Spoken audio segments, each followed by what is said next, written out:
Hello, welcome back to Sidaris YouTube channel. All හැමෝම අදත් ආදරෙන් පිළිගන්නවා. අද අපිට ස්පෙෂල් ගෙස්ට් කෙනෙක් ඉන්නවා අපේ channel එකත් එක්ක එකතු වෙලා. කොහොමද එයාගේ PR journey එක එයා go through කරේ කියලා අපිත් එක්ක එයාගේ experience share කරගන්න තමයි මම එයාවද ඔයාලත් එක්ක එකතු කරගන්න ගෙනල්ලා තියෙන්නේ. ඉතින් වැඩි වෙලාවක් ගන්න නැතුව let's get started. ඉතින් අද කොහොමද? හොඳයි, බොහොම ස්තුතියි මාට ආරාධනා කරාට. ඔයාටත් බොහොම ස්තුතියි ඔයාගේ වටිනා කාලය කැප කරලා අපේ channel එකත් එක්ක එකතු වුණාට. ඉතින් පළවෙනි ප්‍රශ්නය තමයි මම ඔයාගෙන් අහන්න කැමති briefly ඔයා ගැන introduction එකක් දෙන්න අපේ යාළුවන්ට. ඔයා දැන් ඕස්ට්‍රේලියාවේ මොනවද කරන්නේ? මගේ නම දනිදු වීරසිංහ. මම ඕස්ට්‍රේලියාවේ මේ වෙනකොට පරිගණක ආයතනයක කන්සල්ටන්ට් කෙනෙක් විදියට වැඩ කරනවා. දැනට මම ඕස්ට්‍රේලියාවට වෙලා අවුරුදු 8ක් විතර වෙනවා. ඕස්ට්‍රේලියාව තුළ මම මුළු කාලයම පරිගණක ශේත්‍රත් එක තමයි වැඩ කරලා තියෙන්නේ. Thank you. ඊළඟ ප්‍රශ්නේ විදියට ඔයා මුලින්ම මොන වීසා එක යටතේද ඕස්ට්‍රේලියාවට ආවේ? මම ඕස්ට්‍රේලියාවට ආවේ ඇමරිකාවට පස්සේ. එතකොට අපි ආවේ ස්ටුඩන්ට් වීසා වලින්. ඒ කියන්නේ මට තිබුණා ස්ටුඩන්ට් ඩිපෙන්ඩන්ට් වීසා එක, වයිෆ්ට තිබුණා ස්ටුඩන්ට් වීසා එක. මට ෆුල් ටයිම් වර්ක් රයිට්ස් තිබුණා ඒ ඩිපෙන්ඩන්ට් වීසා එකේ රූල්ස් උත් එක්ක. වයිෆ්ට තිබුණේ පාර්ට් ටයිම් වර්ක් රයිට්ස්. හරි.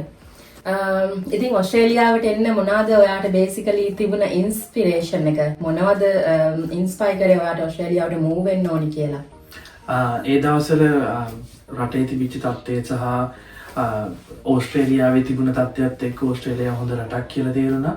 ඔපචුනිටිස් වැඩියෙන් තිබුණා. ජොබ් මාකට් එක, සැලරීස්, දේවල් අෆෝඩ් කරන්න පුළුවන් ඒවා, වාහන, ගෙවල්, ඔය හැමදේම අෆෝඩ් කරන්න මාජින් එකේ තිබිච්ච නිසා තමයි අපි ඕස්ට්‍රේලියාවට එන්න තීරණය කරේ. දැන් අපි කතා කරමු pathway to PR. ඉතින් PR එක ලබා ගන්න පුළුවන් විවිධ වීසා වර්ග වලින් මොන වගේ pathway එකක්ද ඔයා follow කරේ? මම follow කරපු pathway එක තමයි මම PR එක ගන්න main pathway එක තමයි 186 pathway එක, direct entry කියන එක. Employee sponsorship direct entry කියන pathway එක. හැබැයි එතනට එන්න මම ගොඩාක් කඩින් පහු කරා. මම මුලින් කිව්වත් එක්ක මම ඕස්ට්‍රේලියාවට ආවේ ස්ටුඩන්ට් වීසා එකකින්. ඊට පස්සේ අපි හැමෝම දන්නවා අවාසනාවන්ත කාලයක් ආව කොවිඩ් එකත් එක්ක. එතකොට තිබිච්ච වීසා තත්ත්ව සහ වීසා වෙනස් වීමුත් එක්ක අපි තව වීසා එකකට අපිට එන්න වුණා, ස්ටුඩන්ට් වීසා එකටම. මොකද අපි එන්රෝල් වෙලා තිබිච්ච මාස්ටර්ස් ප්‍රෝග්‍රෑම් එක සහ කොවිඩ් එකත් එක්ක ඒ අතරතුරේ තමයි මම ඒ දවස්වල වැඩ කරපු කම්පැනි එකට කතා කරලා ඒ අවස්ථාව හදාගත්තේ. එතකොට ඔයා කිව්වා ඔයාගේ වයිෆ් ස්ටුඩන්ට් වීසා එකේ හිටියේ. නමුත් ඔයා වයිෆ්ගෙන් නෙමෙයි, ඔයා හරහා 186 වීසා පාත්වේ එකට ගියේ ඇයි ස්ටුඩන්ට් වීසා එකකින් ඇවිල්ලා? එතකොට අපිට ඒ දවස්වල දැනටත් මං හිතන්නේ අවස්ථා ටික ඒ විදිහටම තියෙනවා. අවස්ථා 3ක් විදියට තිබ්බා. එකක් තමයි අපි ඉගෙනගෙන පොයින්ට්ස් එකතු කරගෙන PR එක දාගන්න එක. අපි තනියෙන් 190 කියන එක මට මතක විදියට. ඊට පස්සේ දුර මෙල්බර්න් වලින් ගොඩක් ඈතට ගිහිල්ලා දුර පළාතකට ගිහිල්ලා ජොබ් එකක් හොයාගෙන රීජනල් වීසා කියන එක ගන්න තිබුණා. අනිත් විදිය තමයි ඔය 186 කියන එක, එම්ප්ලොයි කෙනෙක්. Employer sponsorship. ඒක තමයි අපිට තිබිච්ච ලේසිම සහ ඉක්මනින්ම වීසා එක ගන්න පුළුවන් විදිහ තිබුණ අවස්ථාව ඒ වෙලාවේ හැටියට. මොකද 190 කියන ඒවා සේරම ගොඩාක් අමාරුයි ඒ දවස්වල ඒ වීසා එක අරගන්න. සහ ඔය 186 කියන එකේ ඔප්ෂන්ස් දෙකක් තියෙනවා. එකක් තමයි අපිට කෙලිම PR එකට යන්න පුළුවන්. මම ඉස්සරහට කියන්නම් මොකක්ද chance එක ආවේ මට එහෙම කියලා. අනිත් විදිය තමයි 186 එකේම තියෙන අනිත් කැටගරි එක තමයි අවුරුදු 4ක් ඒ ඉන්න එම්ප්ලොයි ගාව වැඩ කරලා අවුරුදු 3කට පස්සේ ඔයාට PR එක ඇප්ලයි කරන්න පුළුවන්. නමුත් මම ගියේ කෙලිම PR එකට ඇප්ලයි කරන විදියට. මොකද එතකොට මට එක්ස්පීරියන්ස් හැදිලා තිබුණා ඕස්ට්‍රේලියාවේ සහ ලංකාවේ. ඒ දේවලුත් එක්ක මට කෙලින්ම යන්න පුළුවන් අවස්ථාව හම්බුණා. එතකොට ඒ කියන්නේ ඔයා ෆෝකස් කරේ ඒ කාලේ අනුව, ඒ දවස්වල තියෙන වීසා රූල් එක තමයි ඔයා ෆෝකස් කරේ නේද? මොකද කාලෙන් කාලට මෙහි නීති රීති වෙනස් වෙනවා. දැන් මුලින් ඒ දවස්වල ඒ කාලේ තිබුණා කැටගරි වගේක් ප්‍රයෝරිටි ලිස්ට් එකේ තියෙන. නමුත් දැන් මේ කැටගරිස් වලින් වෙනස් වෙලා ගිහිල්ලා ඔයගොල්ලෝ මේ channel එක subscribe කරලා තියෙනවා නම් ඔයගොල්ලන්ට updates ඇවිල්ලා ඇති. ඒ කැටගරිස් දැන් වෙනස් වෙනවා. එතකොට කාලෙන් කාලෙට ඔයගොල්ලන්ට වීසා ගන්න පුළුවන් සහ PR ගන්න පුළුවන් විදි වෙනස්. එතකොට හොඳම දේ තමයි ඒ කාලෙට අදාළව තමන්ගේ රිසර්ච් එක කරලා තමන්ට වීසා එක ලේසියෙන්ම ගන්න පුළුවන් පාත් එක තෝරගන්න එක. ඔව් ඒක හොඳ ඇඩ්වයිස් එකක්. thank you Madhava. එතකොට ඔයා PR එක ඇප්ලයි කරේ තනියමද එහෙම නැත්නම් මයිග්‍රේෂන් ඒජන්ට් කෙනෙක් කරහද ඔයා මේ PR එක ඇප්ලයි කරේ? ඔව් ඒ PR එක ඇප්ලයි කරන්න මට මයිග්‍රේෂන් ඒජන්ට් කෙනෙක් පාවිච්චි කරන්න වුණා. හේතුව තමයි ඇත්තටම කිව්වොත් ඒ කම්පැනි එකේ ලෝයර් කෙනෙක්ව තමයි පාවිච්චි කරේ මේ වැඩේට. හේතුව කම්පැනි එකකින් ඕන වුණා ඒගොල්ලන්ගේ කෙනෙක්ව පාවිච්චි කරන්න. සහ මං ඔයගොල්ලන්ට උපදේශක් විදියට දෙනවා ඒ වගේ පාත්වය එක යනවා නම් අනිවාර්යෙන් මයිග්‍රේෂන් ලෝයර් කෙනෙක්ව පාවිච්චි කරන්න කියලා. හේතුව ඒ තියෙන නීති රීති සහ ඒ කරන්න තියෙන වැඩපිළිවෙලත් එක්ක ඒ දේවල් ගොඩක් කම්ප්ලෙක්ස්. සහ අනිත් ඔයගොල්ලන්ගේ ඩ්‍රීම් එක තියෙන PR එකට නම් ඒ වගේ එකක් එක්ක සෙල්ලම් කරනවට වඩා ඒ කියන හොඳින් දන්න කෙනෙක් එක්ක යන එක හොඳයි. ඔව් thank you. දැන් අපි කතා කරන්නේ ඇප්ලිකේෂන් ප්‍රොසෙස් එක ගැන. දැන් කලින් මාධව කිව්ව විදිහට අපි අනිවාර්යෙන් 186 වගේ වීසා එකකට යද්දී මයිග්‍රේෂන් ඒජන්ට් කෙනෙක් කරහා යන එක ගොඩාක් වැදගත්. මොකද එක පොයින්ට් එකක්වත් අපිට මිස් කරගන්න බෑ. ඒක ලොකු ප්‍රොසෙස් එකක්. කම්පැනි එක වෙනම ක්වොලිෆයිඩ් වෙන්න ඕනි. එතකොට ඇප්ලයි කරන ඔයා වෙනම ක්වොලිෆයිඩ් වෙන්න ඕන. එතකොට එක පොයින්ට් එකක් හරි මිස් වුණොත් ඒ ෆේල් වෙච්ච වීසා එක නැවත පාස් කරගන්න අපිට ලොකු වෙයිට් එකක් ලොකු මුදලක් නැවත කැප කරන්න සිද්ධ වෙන නිසා අනිවාර්යෙන් අපි මයිග්‍රේෂන් ඒජන්ට් කෙනෙක් හරහා යන්න ඕනි. ඉතින් ඇප්ලිකේෂන් ප්‍රොසෙස් එක ගැන අපි කතා කරොත් මම දන්නවා අනිවාර්යෙන් ඇප්ලිකේෂන් ප්‍රොසෙස් එක අනිවාර්යෙන් ගොඩක් ලේසි වෙන එකක් නැහැ මයිග්‍රේෂන් ඒජන්ට් කෙනෙක් තෝරගන්න එක වගේම මොකද ගොඩාක් ඩොකියුමන්ට්ස් එකතු කරන්න ඕන ඔයාගේ work experience හැමදේම එකතු කරගන්න. ඉතින් අපි කතා කරමු මොකද්ද ඔයාගේ main requirement තිබුණේ ඔයාගේ PR application එකට? ඔව් ඒ application එකේ parts තුනක් තිබුණා. පළවෙනි මේන්ම එක තමයි මගේ skill assessment එක. දෙවෙනි එක තමයි එම්ප්ලෝයර් ඇප්ලිකේෂන් එකක් දාන්න ඕනේ මම මෙයාව නොමිනේට් කරනවා කියන එක. තුන්වෙනි පාර්ට් එක තමයි ලෝයර් මගේ ඇප්ලිකේෂන් එක දාන්න ඕනේ ඒ නොමිනේෂන් එකට අදාළව මම ඇප්ලයි කරනවා කියලා. ඕක තමයි හයි ලෙවල් තිබිච්ච කොටස් තුන. ওই තුනට වෙන වෙනම අපි වැඩ කරා ඩොකියුමන්ට් සබ්මිට් කරා ඒ process එක follow කරා. හරි. එතකොට මේකට කොච්චර කාලයක් විතර ගියාද? කියනවා පටන් ගත්ත පළවෙනි දවසේ ඉඳලා ඔයාලා PR එක අරගෙන yes win we got the PR කියන ඒ දවස වෙනකන් කොච්චර කාලයක් ගත වුණාද? ඔව් අපි ඇත්තටම කිව්වොත් නම් වීසා process එක පටන් ගත්ත දා ඉඳලා PR වලට මාස 12ක් 13කට වගේ කාලයක් ගියා ඒ සේරම ටික ලෑස්ති කරගන්න. ඉතින් අනිවාර්යෙන් අපි මොනවා හරි දෙයක් කරන්න ගියොත් අපිට challenges කියන දේ අලුත් දෙයක් නෙමෙයි. rejection කියන දේ තවත් අලුත් දෙයක් නෙමෙයි. ඉතින් එහෙමනම් අපි දැන් අහලා බලමු මාධවගෙන් මොකක්ද ඔයා unexpected වෙච්ච challenges, rejection ඒ වගේම delays ඔයාට මේ පාත් එකකට යද්දී ඔයාට සිද්ධ වෙච්ච දේවල් මොනවද? ඔව් මම කලින් කිව්වත් එක්ක වගේ අර කොටස් තුනක් තියෙනවානේ මේ පාත් එකකට. ඒකේ ගොඩක්ම ඩිලේස් සහ රිජෙක්ෂන්ස් ආවේ පළවෙනි කොටසේ. ඒ කියන්නේ ස්කිල් ඇසෙස්මන්ට් එකේ. ඒකට හේතු ගොඩක් තිබුණා. මම මගේ ස්කිල් ඇසෙස්මන්ට් එක දාන්න ඕනේ ඔස්ට්‍රේලියන් කම්පියුටර් සොසයිටි කියන එක හරහා. ඒගොල්ලෝ මොකද කරන්නේ මගේ ඩොකියුමන්ට්ස් අරගෙන එවලුවේට් කරලා බලනවා. මම ඒ අදාළ තනතුරට ස්කිල්ද කියලා. ප්‍රොෆෙෂන්ද කියලා. එතකොට එතනදී ඒගොල්ලෝ මගේ ප්‍රයිමරි ඩිග්‍රී එක බලනවා. ඩිග්‍රී එකට පස්සේ මට කොච්චර work experience තියෙනවද කියලා බලනවා. ඒ work experience බලන්න ඒගොල්ලෝ ලංකාවේ තියෙන service letters පවා ගන්නවා. bank records, pay slips ඒ හැමදේම ඒගොල්ලෝ ගන්නවා. එතනදී 4 පාරක් මගේ skill assessment එක reject වුණා. 4 පාරක්. ඒ හේතුව ප්‍රධානම හේතුව තමයි ලංකාවේ companies වලින් දෙන service letter එක. ලංකාවේ companies වලින් දෙන service letters මෙහි තියෙන ස්ටෑන්ඩඩ්ස් වලට සහ ඒ ජොබ් කැටගරි එක එක්ස්ප්ලේන් වෙන විදියට සර්විස් ලෙටර්ස් ඉෂුව කරන්නේ නැහැ. ඒක අපි දැනගන්න ඕනේ කොහොමද කම්පැනි එකට කතා කරලා ගන්න කියන එක. සහ දෙවෙනි කාරණය තමයි ගොඩක් අමාරු වෙච්ච දේ අපි ලංකාවේ වැඩ කරනකොට pay slips ගැන EPF ETF ගැන bank records ගැන අපි ලොකු අවධානයක් ගන්නේ නැහැ. ඒ documents උත් අනිවාර්යෙන්ම ඕනේ. මම මේ ආයතනයේ මෙච්චර කාලයක් වැඩ කරා. මෙන්න පළවෙනි pay slip එක, මෙන්න දෙවෙනි එක, මෙන්න අන්තිම එක. මේ කාල සීමාව තුළ මෙච්චර පඩි වැඩිවීම සංඛ්‍යාවක් වුණා. පුළුවන් නම් bank statement පවා දාන්න පුළුවන් නම් හොඳයි. මං එහෙම කරා. ඒ කරලත් අර කම්පැනිස් වලින් ආපු සර්විස් ලෙටර් එකේ අඩුපාඩු නිසා මං කිව්වත් වගේ 4 පාරක් රිජෙක්ට් වුණා. ඊට පස්සේ මොකද කරේ? මම ලංකාවේ කම්පැනිස් වලට කතා කරලා මට ඕන විදිහට ලෙටර් එක අදාගෙන පස්වෙනි පාරට ඇප්ලයි කරා. පස්වෙනි පාරට ඇප්ලයි කරාම කම්පියුටර් සොසයිටි එකෙන් කිව්වා මේ බාර ගන්න බෑ. ඔයා 4 පාරක් චෙක් කරලා තියෙන්නේ. පස්සේ lawyer through අපි ආයි appeal process එකක් ගිහිල්ලා අපි ඒගොල්ලන්ට prove කරලා පෙන්නුවා නෑ මේක මගේ ඇත්තම workload එක.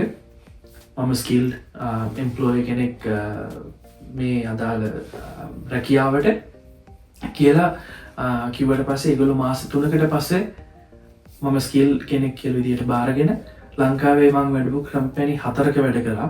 4ම මම දැම්මා. 4න් 2ක් රිජෙක්ට් කරලා 2ක් අප්‍රූව් කරලා තිබුණා. එතකොට මට ඒ අයින් කරපු 2ක් අයින් කරපු නිසා මට ස්කිල් ඇසෙස්මන්ට් එක ගත්ත තැන ඉඳලා තව අවුරුදු 1.5ක් විතර වැඩ කරන්න ඕන. අවුරුද්දක් විතර වැඩ කරන්න උනා ඕස්ට්‍රේලියාව ඇතුළත PR එකට ඇප්ලයි කරන්න. මොකද අවුරුදු 4ක් මට මතකේ හරිනම් අවුරුදු 4ක් හරි 5ක් හරි ඩිග්‍රී එක කරපු තැන ඉඳලා ඒගොල්ලෝ බලනවා මම කරපු ජොබ් මම ඇප්ලයි කරන ඔකියුපේෂන් එකේ වැඩ කරලා තියෙනවද කියලා. ඊට පස්සේ තමයි ස්කිල් ඇසෙස්මන්ට් එක ආවට පස්සේ තමයි PR එකට ඇප්ලයි කරේ. PR එකට ඇප්ලයි කරනකොට නම් ඇසෙස්මන්ට් එම්ප්ලොයර් ඇප්ලිකේෂන් එකයි මගේ ඇප්ලිකේෂන් එක එකට සබ්මිට් කරේ අපි. කොහොම හරි ඒක කරලා මාස 4ක් 5ක් වගේ ඇතුළත PR එක අපිට ගන්න ඕන. ඔව් ඒ කියන්නේ එම්ප්ලොයර් ඔය දැන් ඔයාගේ ස්කිල් ඇසෙස්මන්ට් කරගෙන ඉවර වෙලා PR එකට ඇප්ලයි කරන අවස්ථාවේදී එම්ප්ලොයර් ඇප්ලිකේෂන් එකයි එම්ප්ලොයී ඇප්ලිකේෂන් එකයි දෙකම එකට සබ්මිට් කරන්නත් පුළුවන්. එම්ප්ලොයර් ඇප්ලිකේෂන් එක පාස් වුණාට පස්සේ එම්ප්ලොයී ඇප්ලිකේෂන් එක සබ්මිට් කරන්නත් පුළුවන් නේ? ඔව් ඒක පාස් වෙනකම් ඉන්න ඕනෙත් නැහැ. එම්ප්ලොයර් ඇප්ලිකේෂන් එක සබ්මිට් කරලා ටික දවසකින් අපේ එක දාන්නත් පුළුවන්. ඒක එකට දැම්මත් වෙනම දැම්මත් ඒකේ කිසිම ගැටලුවක් නැහැ. මොකද රිජෙක්ට් වුණොත් දෙකම රිජෙක්ට් වෙනවා. ඒක හන්දා අර එකක් පාස් වෙලා අනිත් එක එනවා කියලා එහෙම එකක් නැහැ.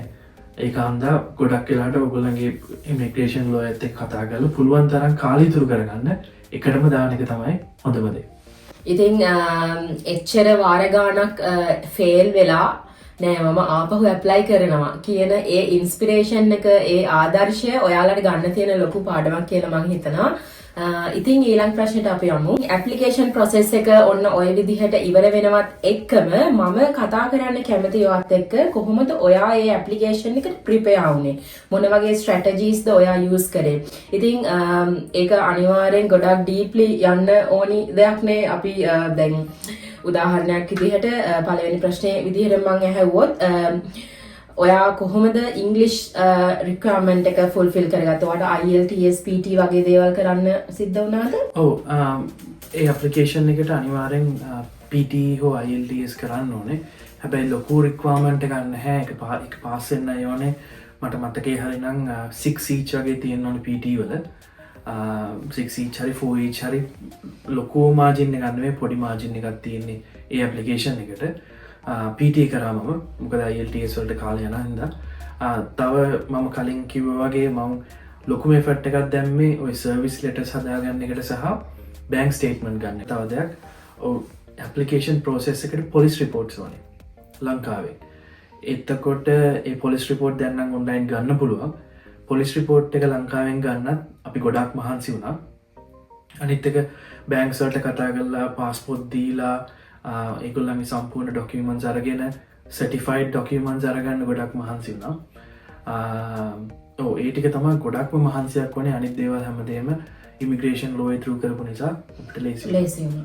හරි මාධව, මම දැන් අහන්න කැමති 186 වීසා එකට ඔයා යද්දී ඔයාට ඇප්ලයි කරන්න කලින් ලෝකල් වර්ක් එක්ස්පීරියන්ස් තිබුණාද සහ ඒක ඔයාගේ මේ 186 වීසා එකට හෙල්ප්ෆුල් වුණාද? ඔව් මට ලෝකල් වර්ක් එක්ස්පීරියන්ස් තිබුණා. 186 වීසා ප්‍රොසෙස් එක යන්න එක ලොකුම හෙල්ප්ෆුල් එකක් වුණා. හේතුව මම 186 වීසා එකකට යන්න එම්ප්ලොයර් ස්පොන්සර් කරන්න ඕනේ. එයත් එක්ක වැඩ කරනකොට එයා දන්නවා නම් අපි හොඳ කෙනෙක් හොඳට වැඩ කරනවා කියලා. එතකොට එයාගෙන් ඒ වීසා එක ඉල්ලන්න සහ ඒක ස්පොන්සර් කරන්න කියලා අපිට රික්වෙස්ට් කරන්න හරි ලේසි. ඒක ලොකු විවාහලක් වුණා. ඇත්තටම කිව්වොත් මේ මං ලෝකල් එක්ස්පීරියන්ස් ගැද කරලා එයත් එක්ක වැඩ කරපු එක. මං වීසා එක රික්වෙස්ට් කරන්න කලින් මං අවුරුදු 2කමාරක් එයත් එක්ක වැඩ කරා. ඒ වැඩ කරලා තමයි මං 186 එකට මට ඇප්ලයි ස්පොන්සර් කරන්න කියන රික්වෙස්ට් එක කරේ.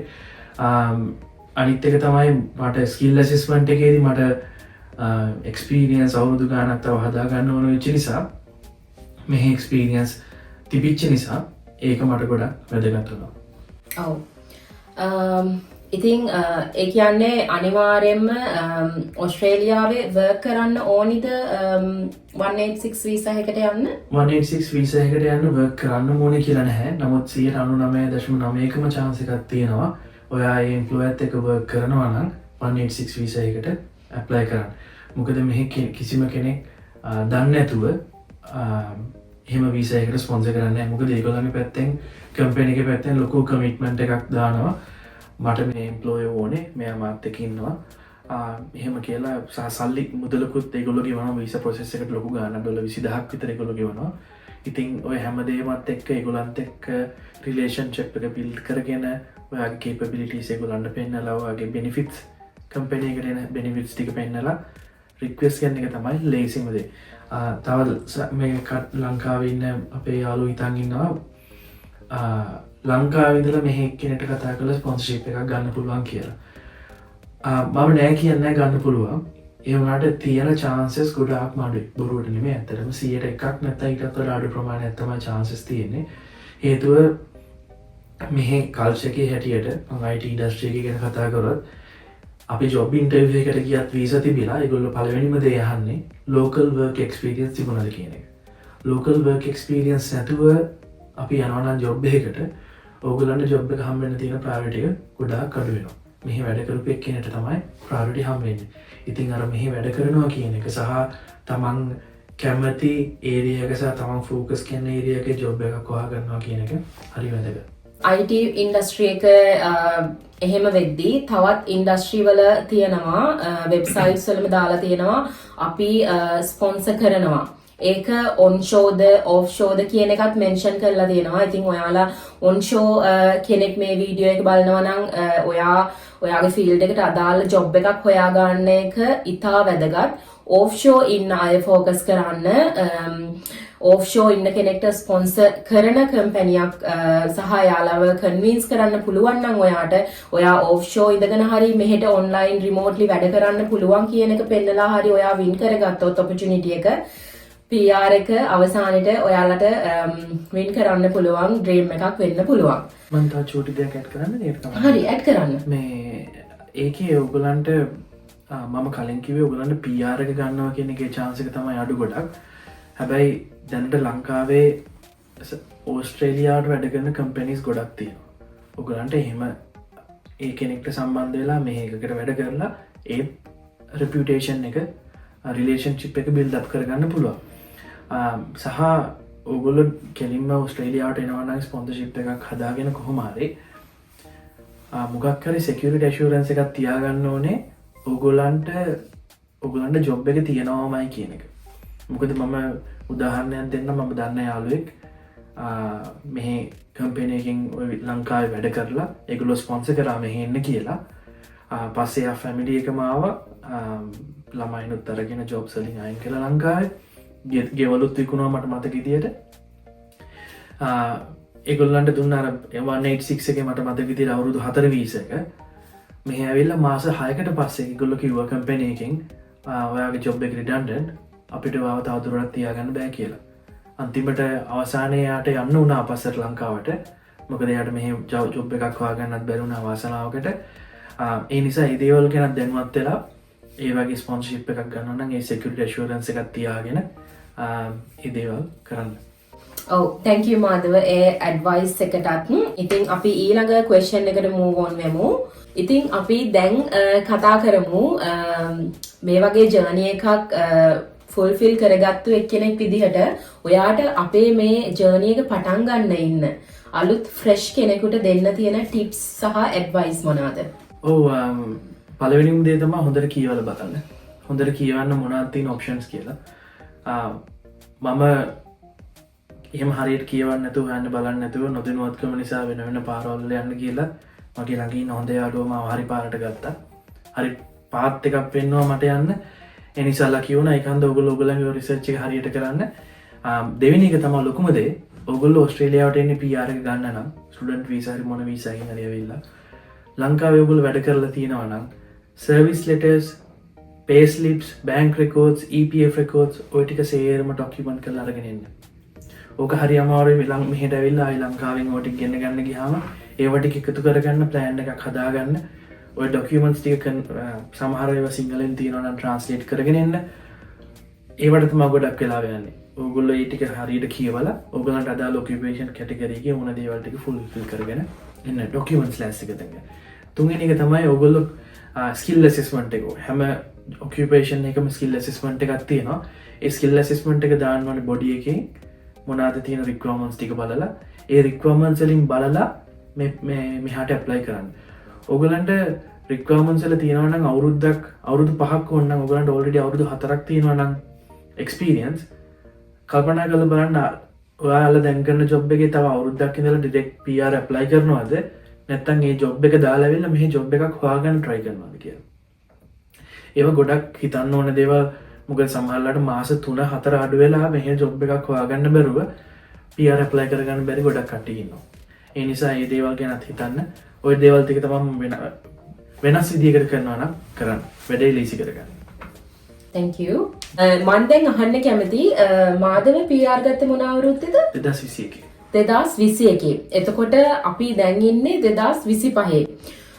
මාධව හිතනවද 2021 දී 186 PR ගියා වගේම 2025 දී මේ pathway එක good option එකක් කියලා? ඔව් මම හිතනවා හොඳ option එකක් කියලා. ඒක ලේසි. හේතුවත් අපිට මෙන්ෂන් කරන්න පුළුවන් නම්? ඔව් ඒක ඇත්තටම ලේසි කරගෙන යන්න. සහ තියෙන තරගයේ සාපේක්ෂව අඩුයි තමන් තනියම ඇප්ලයි කරනට වඩා. අනිත් එක තමයි ජොබ් ඔපචුනිටිස් කියන ගොඩක් තියෙනවා ඕස්ට්‍රේලියාව ඇතුළත. ඉතින් ඒවට ගන්න කම්පැනිස් බලාගෙන ඉන්නවා. අර ඔයගලන්ට රයිට් ඔපචුනිටි එක આવොත් 186 එකෙන් ගන්න එක තමයි හොඳම දේ. මම දන්න ගොඩක් යාළුවෝ 186 පාත් එකෙන් තමයි වීසා එක අරගෙන තියෙන්නේ. ඔව් ඒකට මම තව එකක් ඇඩ් කරන්නම්. ගවර්න්මන්ට් එකෙන් වුණත් මේ වගේ ස්පොන්සර්ෂිප් වලට දෙන ප්‍රයොරිටි එක වැඩි. මොකද PR ගත්තට පස්සේ ඔයාට ජොබ් එකක් නැත්නම් ඒක ගවර්න්මන්ට් එකේ රෙස්පොන්සිබිලිටි එකක් වෙනවා. ඔයා කනවද බොනවද, ඔයාට ජොබ් එකක් තියනවද, ඔයාගේ ෆැමිලි එක කොහොමද මේ රටේ සර්වයිව් වෙන්නේ කියන එක සෙන්ටර්ලින්ක් එක සහ ගවර්න්මන්ට් එකේ රෙස්පොන්සිබිලිටි එකක් වෙනවා. නමුත් ජොබ් එකක් තියෙන මිනිස්සෙකුට PR එක දීලා ගන්න එක එයාලට ඒක රෙස්පොන්සිබිලිටි එකක් අඩු වෙනවානේ. මේ මිනිස්සයාට ජොබ් එක තියෙනවා. ඉතින් අපිට බොරුවට යාට ගෙවන්න අවශ්‍ය නැහැනේ. ඒ නිසා අනිවාර්යෙන් ගවර්න්මන්ට් එකෙන් මේ වගේ ස්පොන්සර්ෂිප් වලට දෙන ප්‍රයොරිටි එක වැඩි. ඒ නිසා මම හිතනවා එදා වගේම අදටත් 2025 දී 2026 දී තව ඉදිරියටත් මේ 186 වගේ ස්පොන්සර්ෂිප් PR options ගොඩාක් වටිනවා සහ වැලිඩ් කියලා. ඉතින් මාධව කොහොමද life after PR? ලයිෆ් එක ගොඩක් චේන්ජ් වුණාද PR එක ගත්තට පස්සේ? චේන්ජ් වුණා. මොකද මේ අපිට PR එකත් එක්ක ගවර්න්මන්ට් එකේ තියෙන සමහර බෙනිෆිට්ස් ආවා. අපිට හොඳ ජොබ්ස් වලට යන්න පුළුවන් ඔපචුනිටි එක ආවා. සහ අපි පස්සේ අවුරුදු 2කට විතර පස්සේ අපි සිටිසන්ෂිප් එක ඇප්ලයි කරලා. අපි දැන් ඕස්ට්‍රේලියානු පුරවැසියෝ. ඉතින් ඊට පස්සේ අපිට ගියක් හදලා පදිංචි වුණා. දැන් ටික දවසක් වෙනවා. හොඳයි. එතකොට අපිට ජොබ් ඔපචුනිටිස් ඇත්තටම වැඩි වෙනවා. PR එකත් එක්ක අපිට මෙහි තියෙන ක්ලියරන්ස් ලෙවල් වගේ තියෙනවා. සිකියුරිටි ක්ලියරන්ස් අපිට ඒවට ඇප්ලයි කරන්න පුළුවන්. ඒ කියන්නේ අපේ ජොබ් මාකට් එක වැඩි වෙනවා. මෙහි තියෙන ඔපචුනිටිස් වැඩි වෙනවා. හොඳයි. මම දන්නේ. ඔව්. ඉතින් PR එක ගත්තට පස්සේ අනිවාර්යෙන් ලයිෆ් එක චේන්ජ් වෙනවා. ජොබ් ඔපචුනිටිස් වැඩි වෙනවා කියන එක හරියටම හරි. මොකද ගොඩක් ඇප්ලිකේෂන්ස් වල ඔයාලා දන්නවා PR තියනවාද කියලා අහන එක ක්වෙස්චන් එකක්. ඒ වගේම more studies කරන්න පුළුවන්, government එකෙන් grants දෙනවා, citizenship එක අනිවාර්යෙන් අවුරුද්දක් ඇතුළත apply කරන්න පුළුවන්. මොකද already අවුරුදු ගානක් වශයෙන් අවුරුදු 4ක් ඔස්ට්‍රේලියාවේ පදිංචි වෙලානේ ඉන්නේ, ස්ටුඩන්ට් කාලේ එහෙම ලොකු කාලයක්. ඉතින් PR එක ගත්තට පස්සේ අනිවාර්යෙන් අවුරුද්දකට පස්සේ citizenship එක ගන්න පුළුවන්. ඉතින් අපි අපේ chat එකේ almost end එකට ඇවිල්ලා තියෙනවා. ඉතින් ඔයාලට මොනවා හරි අවසානයේ ඇඩ් කරන්න තියෙනවද මේ කතා කරපු දේවල් වලට අමතරව PR එක ඩ්‍රීම් කරන කෙනෙකුට? මම කිව්ව දේවල් ටික තමයි. ඔයගොල්ලෝ ඩ්‍රීම් එකක් තියෙනවා නම් ඩ්‍රීම් එක චේස් කරන්න. බාධකාවට මග නවත්තන්න එපා. ඔයගොල්ලෝගේ ටාගට් එකට කොහොම හරි යන්න. good luck. හරි. ඉතින් ඔයාලට අපේ යාළුවා මාධවව කන්ටැක්ට් කරගන්න පුළුවන් එයාගේ LinkedIn ප්‍රොෆයිල් එක හරහා. කොහොමද මාධව නම තියෙන්නේ? මගේ නම LinkedIn එකේ තියෙන ජනත වීරසිංහ කියලා. ඔයගොල්ලන්ට ඒක සර්ච් කරොත් LinkedIn එකේ සර්ච් කරොත් මම හිතන්නේ මගේ නම ප්‍රොෆයිල් එක විතරයි තියෙන ඒ නමට. මට රික්වෙස්ට් එකක් යවන්න. LinkedIn එකේ කතා කරන්න. අපි ඩිස්ක්‍රිප්ෂන් එකේ යටින් LinkedIn ප්‍රොෆයිල් එකේ link එක දාන්න. අනිවාර්යෙන් මම description එකේ LinkedIn profile එකේ link එක දාන්නම්. ඔයාලට මාධවගෙන් තවත් අමතර ප්‍රශ්න ඔයාලගේ PR එක පාත් එකකට යද්දී අමතර ප්‍රශ්න තියෙනවා නම් මාධවගේ profile එකට ගෙන මාධවගේ කතාවට සිමිල කතාවක් ඔයාලට තියෙනවා නම් මාධව contact කරගෙන advice එකක් ගන්න පුළුවන්.